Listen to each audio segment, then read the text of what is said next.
तर मित्रांनो, नागपूर जिल्हा सुरक्षा रक्षक मंडळाची जाहिरात प्रसिद्ध झाली आहे। या ठिकाणी तुम्ही पाहू शकता, संपूर्ण जाहिरात तुमच्या समोर आहे।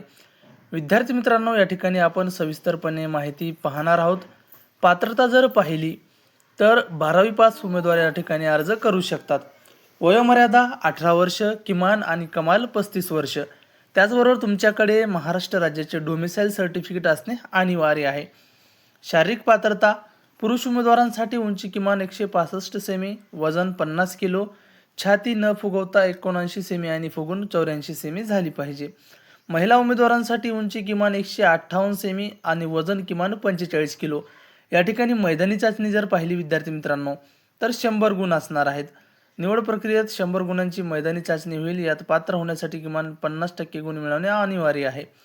पुरुष उमेदवार 1600 मीटर धावणे 40 गुण, 100 मीटर धावणे 30 गुण आणि गोळाफेक 30 गुण। महिला उमेदवार 800 मीटर धावणे 40 गुण, 100 मीटर धावणे 30 गुण आणि गोळाफेक 30 गुण। विद्यार्थी मित्रांनो, विशेष टिप म्हणजे जर तुमच्याकडे MSCIT किंवा NCC ABC प्रमाणपत्र असेल तर तुम्हाला या ठिकाणी अतिरिक्त गुण मिळू शकतात। त्याचबरोबर अर्ज शुल्क जर पाहिलं तर खुला प्रवर्ग 100 रुपये प्लस टॅक्स, मागासवर्गीय प्रवर्ग 75 रुपये प्लस टॅक्स। विद्यार्थी मित्रांनो, त्याचबरोबर महत्त्वाची माहिती म्हणजे अर्ज कसा करायचा, तर अर्ज आपल्याला ऑनलाईन करायचा आहे। त्यांची ऑफिशियल वेबसाईट त्यांनी दिलेली आहे, त्याची लिंक मी डिस्क्रिप्शनमध्ये देतो। अर्ज सुरू होण्याची तारीख 29 एप्रिल 2026 आणि अंतिम तारीख आहे 28 मे 2026।